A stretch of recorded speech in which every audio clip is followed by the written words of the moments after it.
O céu e o inferno, ou justiça divina, segundo o Espiritismo. Eis como esta explica a intervenção exclusiva dos demônios nas manifestações espíritas. Insistiam, naquela época, que eram os demônios que se manifestavam nas comunicações espíritas, sem esquecer de avaliar os atos de cada um. Avaliando nossos atos e do outro, ao longo da nossa existência, vamos ver por qual caminho nós estamos seguindo, qual caminho ou qual semente nós estamos implantando em nossas vidas e em nosso coração. Procuremos, assim, então, trabalhar intimamente para que o melhor e a paz esteja sempre envolvendo nossos corações, porque somente com a paz e o amor envolvendo nossos corações, faremos-nos melhores. As citações deste capítulo são extraídas da mesma pastoral indicada no precedente, e da qual são corolários. É a mesma fonte e, por conseguinte, a mesma autoridade. Kardec frisa para nós a autoridade daquele bom senhor que trouxe um conjunto de informações e, logicamente, foi acatada por toda a igreja naquela região, naquele ciclo de influenciação daquele senhor. E é por isso que nós temos, então, que procurar entender que ele não está fazendo uma crítica, ele está pegando uma base de dados para nos esclarecer a transcendência da vida e a transcendência do mundo espiritual. Nas suas intervenções exteriores, os demônios procuram dissimular a sua presença a fim de afastar suspeitas. Sempre astutos e pérfidos, seduzem o homem com ciladas antes de algemá-lo na opressão e no servilismo. Quando nós vamos ver, o próprio livro dos médiuns deixa claro para nós que nós temos que ter esse cuidado. Porque ele não fala demônio. Logicamente, o Kardec mostra-nos que os demônios são espíritos zombeteiros, hipócritas, debochados, irreverentes e maus. Esse tipo de espírito, se nós nos deixarmos aproximar muito deles, ou que eles se aproximem muito de nós, e criando vínculo, vai criar uma série de problemas, uma série de tormentos. No livro dos médiuns tem vários exemplos de como isso pode acontecer e de como essa interferência é bastante nociva e negativa na nossa existência. Aqui, lhe aguço uma curiosidade com fenômenos e partidas pueris.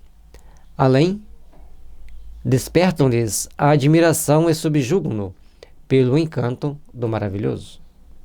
Se o sobrenatural aparece e os desmascara, então acalmam-se, extinguem quaisquer apreensão, solicitam confiança e provocam familiaridade. Não são demônios, são espíritos. E, logicamente, que esses espíritos são sempre prontos a criar problemas para a sociedade, estão sempre dispostos a agirem. E, ao agirem, todos nós devemos seguir algum princípio para sermos melhores e para sermos bons trabalhadores da seara do Cristo. Ora, se apresentam como divindades e bons gênios, ora assimilam nomes e mesmo os traços de memorados mortos. Com o auxílio de tais fraudes, dignas da antiga serpente, falam e são ouvidos, dogmatizam e são acreditados, misturam com suas mentiras algumas verdades e inculcam o erro debaixo de todas as formas. Eis o que significam as pretensas revelações de além-túmulo, a cada um segundo as suas obras. E Kardec deixou claro para nós que isso aqui é verdade, que não são demônios que fazem isso, lógico, mas são espíritos imperfeitos, espíritos que ainda estão buscando os primeiros degraus do processo evolutivo, ou talvez tenham caído em uma grande frustração, entrado por um processo de fechamento íntimo. Por isso, nós temos que ficar atentos para que nossos olhos, nossos ouvidos só transmitem aquilo que for bom, porque Kardec deixou claro: coloque no papel o que o Espírito fala e vamos avaliar. Se for coisas boas, podemos confiar.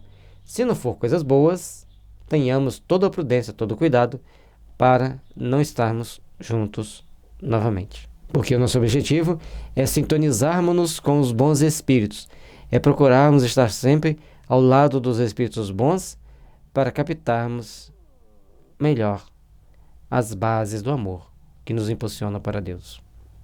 E é para tal resultado que A madeira e a pedra, as florestas e as fontes, o santuário dos ídolos e os pés das mesas e das mãos das crianças se tornam oráculos. É por isso que a pitonisa profetiza em delírio, que o ignorante se torna cientista num sono misterioso. Enganar e perverter, tal é, em toda sorte, o de todos os tempos, o supremo objetivo dessas manifestações. Agora aqui, ele já coloca que todas as manifestações são assediadas pelo mal, são gerenciadas pelo mal e são acolhidas ali pelo mal. Agora nós temos então que procurarmos entender nas novas luzes do amor divino que deve estar sempre envolvendo nossos corações e procurar entender a luz da doutrina espírita. Porque de todas as épocas existiram espíritos bons e maus. E segundo a intenção e necessidade de cada qual que iria procurar esses oráculos, vinha ter eles a informação necessária ao seu processo de refazimento íntimo e de crescimento interior.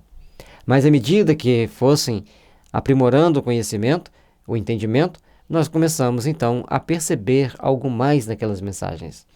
E aí que o Espiritismo traz para a gente que precisamos saber discernir se a mensagem é de um bom espírito ou de um espírito mau.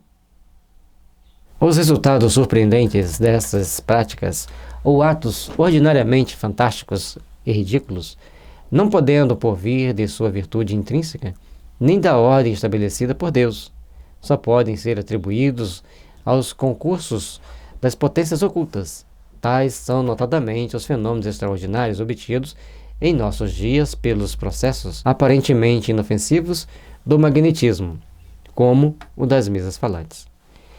Bom, aqui já admite que as mesas falam, então o Monsenhor está admitindo a mediunidade, está admitindo a comunicação dos espíritos, não dá para negar. Agora, certamente que comunicamos-nos com os espíritos bons, com os espíritos maus, com os espíritos fracos. E as nossas ações de cada dia vão nos proporcionar a sintonia cada vez mais com os espíritos bons, fortalecendo-nos para a grande realização do amor, fortalecendo-nos para que possamos estabelecer a meta que nos conduzem realmente ao Pai de infinito amor e misericórdia. Por meio das operações da moderna magia, vemos reproduzirem-se no presente as evocações, as consultas, as curas e sortilégios que ilustram os templos dos ídolos e dos antros das sibilas. Como outrora interrogava-se a madeira e esta responde, manda-se e ela obedece, isto em todas as línguas e sobre todos os assuntos. Nós estamos aqui para aprender. Aprender a ser bom, aprender a ser útil, aprender a servir a Deus. E à medida que nós vamos usando esses poderes para o bem, os bons espíritos vão nos protegendo, vão nos ajudando a impulsionarmos-nos para essas realizações do bem. E à medida que nós vamos fazendo-as, eles vão dando mais condições para que a gente possa fazer. E o ato de caridade pode ser muito simples ou muito complexo. O muito simples é aquele que nós fazemos cotidianamente sem nem percebermos. Está fácil, está ao nosso alcance. E aqueles mais complexos é quando envolve de nós um conjunto de ações íntimas para fazermos-nos melhores, para fazermos-nos seres que estão em melhor condição de servir ao Pai, de trabalharem para o bem comum, para o bem da humanidade.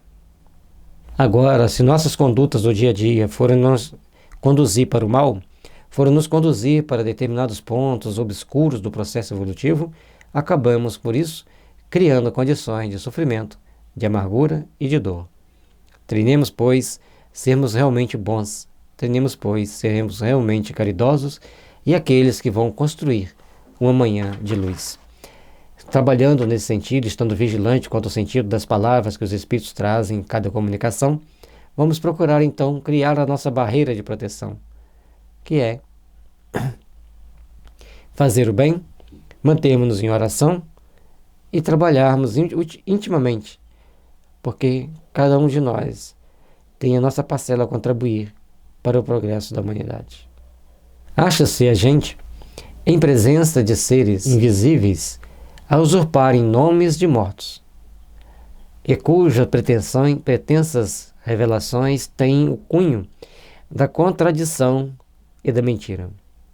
Formas inconsistentes e leves aparecem rápidas e repentinas, aparentando-se dotadas de força sobre-humana.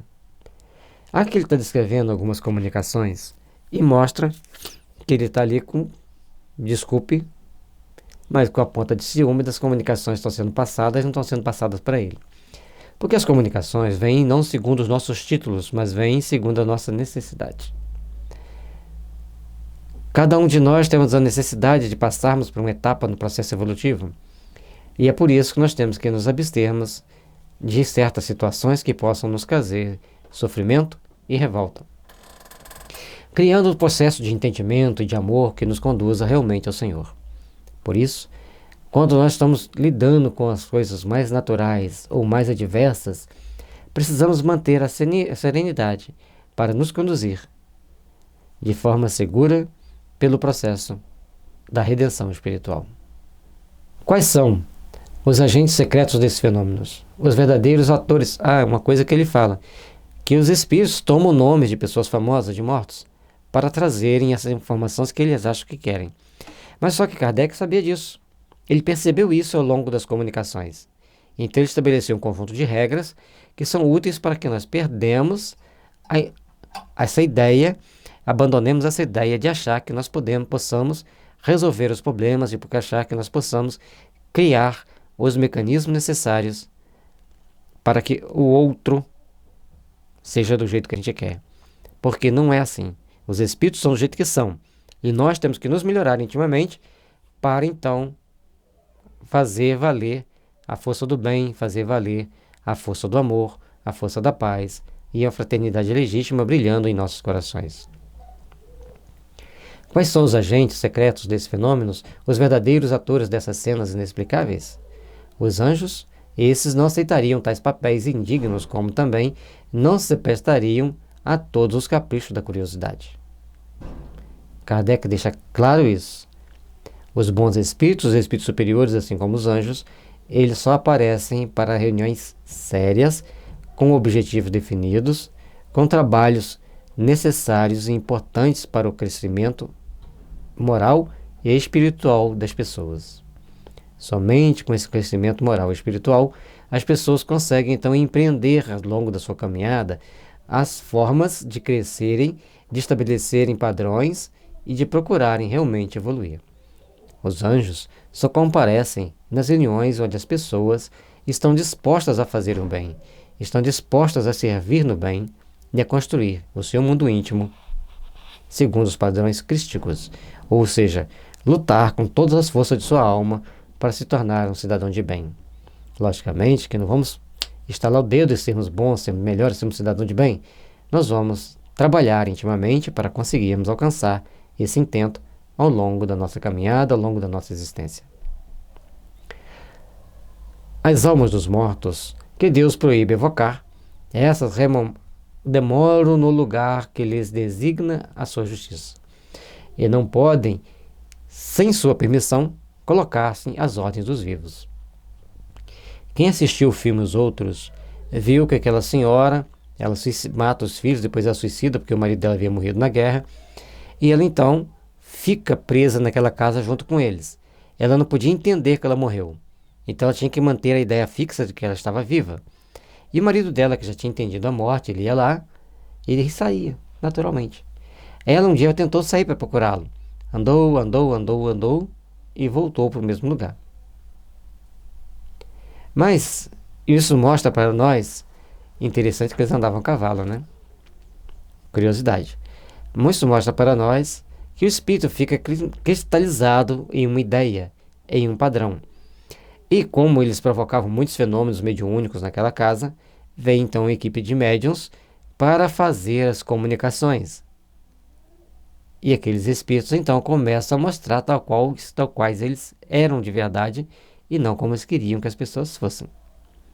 Isso é importante nós entendermos para que aqueles espíritos, aquela cena, porque espíritos há de todos os níveis. E há muitos espíritos vivenciando coisas parecidas com aquelas três pessoas, aqueles três espíritos vivenciavam. E também aqueles que foram lá para ajudá-los, gostaram tanto da ideia que quiseram ficar com as mesmas ideias. Agora eu achei interessante o respeito de não falar para ela, você já morreu, você agora tem que encarar a vida. Respeito, carinho, compreensão com relação a isso. Assim, os seres misteriosos que acodem ao primeiro apelo do herege, do ímpio ou do crente, ou que importa dizer da inocência ou do crime, não são nem enviados de Deus, nem apóstolos da verdade e da salvação, porém, fatores do erro e agentes do inferno. Apesar do cuidado com que se ocultam sob as mais veneráveis nomes, eles traem-se pela nulidade das suas doutrinas, pela baixeza dos atos e incoerência das palavras. Palavras muito bem colocadas, muito bem dosadas para ofender, para ameaçar e para agredir. Mas é um momento necessário ao processo evolutivo daquelas pessoas, naquele tempo, naquele momento, naquele lugar. E nós estamos hoje em outro tempo, onde o discernimento da grande maioria das pessoas, ao lerem os textos espíritas, começam então a se esclarecerem, a tomarem consciência de que são espíritos imortais, necessários ao processo de refazimento íntimo e do processo de reconstrução do mundo espiritual, para fazermos-nos melhores, para fazermos-nos condizentes com a justiça divina. E dizer que não são apóstolos nem da verdade nem da salvação, está colocando o ponto de vista dele, sem ler os conteúdos. Porque tudo que Kardec trouxe aqui até agora foi trazer para nós uma grande explicação para compreendermos e entendermos bem todos os fatores que estão ligados às manifestações espíritas, os riscos, os benefícios, os perigos, para nós sabermos nos defender, para nós sabermos ter mais fé e mais confiança em Deus. Em momento algum, Kardec fala para a gente não ter fé, para a gente não ter esperança. Ele simplesmente mostra que Deus é sumamente bom e justo, que os bons espíritos repudiam qualquer tentativa de glamour pessoal e todos nós, então, somos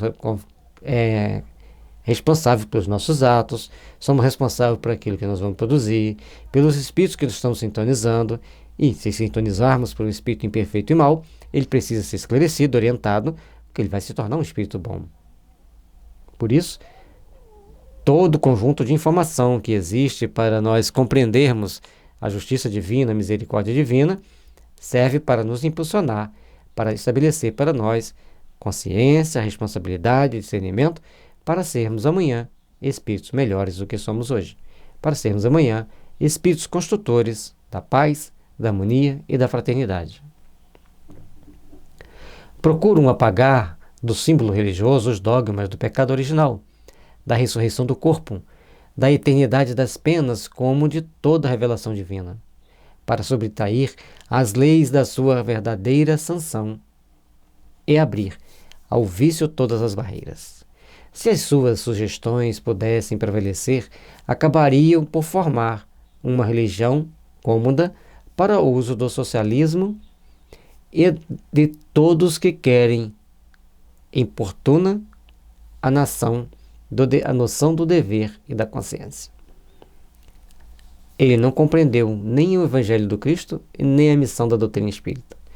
Então, a doutrina espírita nos mostra a importância de respeitarmos a Deus, nos mostra a importância de estarmos cientes de que Deus existe e que existe para cada falta uma punição. Essa punição não é eterna, ninguém vai ficar eternamente no inferno. Essa punição é pelo tempo determinado, pela justiça divina e mais, principalmente, pelo estado íntimo de cada um. À medida que eu tomo consciência que eu sou um ser espiritual, filho de Deus, e que eu devo trabalhar conscientemente pelas forças do bem, então eu começo a construir as bases do amor e da paz. Com isso, nós vamos começar a construir e vamos começar a fazer prevalecer um impulsionar de um novo caminho, de um novo horizonte, onde nós estaremos, então, na construção deste amanhã de luz e de fraternidade. E achar que nossas sugestões vão levar as pessoas para uma condição cômoda e questão de socialismo, que as pessoas não compreendem que todos nós somos responsáveis pelos nossos atos. Mas Jesus deixou claro em Mateus capítulo 20, que só a caridade nos conduz a Deus. Só a caridade nos impulsiona para o reino da luz. Caridade. Nem religião Jesus criou. Deixou para nós apenas um ensinamento, onde nós devemos entender que temos que ser bons, temos que ser construtivos de uma manhã resplendente de amor em nossas almas, em nossas vidas. A incredulidade do nosso século facilitou-lhe o caminho. Assim, possam as sociedades cristãs, por uma sincera dedicação à fé católica, escapar ao perigo desta nova e terrível invasão. Nova e terrível invasão porque antes tinha passado pelo protestantismo, que solapou praticamente todo o poder da Igreja Católica. Vem a doutrina espírita e traz uma nova luz.